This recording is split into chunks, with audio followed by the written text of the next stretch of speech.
suddenly, nothing is perfect anymore. Welcome, all of you.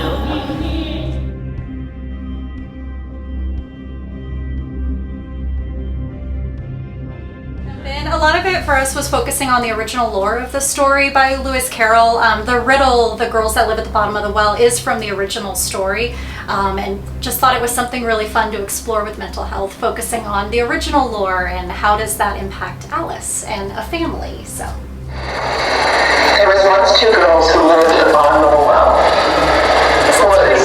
It's an intrusive thought, isn't it?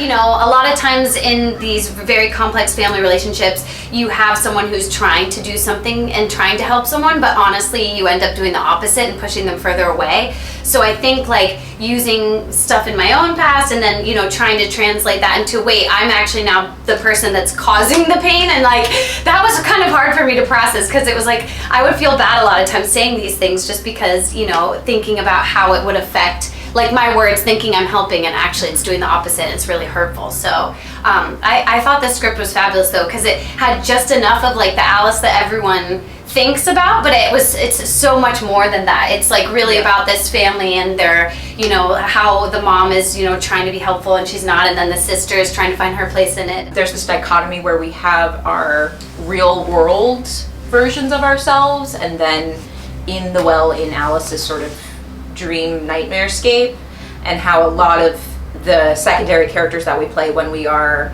in that sort of dreamscape are the things that have been inside of us the whole time. I have the opportunity to bring Hannah to life, who has a lot of anxiety and just about making sure everything is okay, and so the rabbit energy is at like 100 just comparatively. So it's effectively the first half is being that character with a mask on, and then the second half is ripping that off and just going the raw wild version with it. Yeah. I like the difference between the two characters I play. The psychiatrist is more level-headed, and I always find it tricky though playing the psychiatrist, because like asking people about their problems is like it's a weird conversation topic. It's kind of assuming that someone does have problems, but it's cool like diving into that and being that person. And then when I switch to the Mad Hatter, it's like I'm letting out my problems as well, but they're like on the forefront as opposed to me holding them in and like talking to other people about their problems. Like I'm just out there. It's a completely different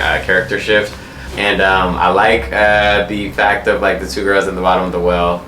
It's a cool way to put it in perspective. Two girls at the bottom of the well.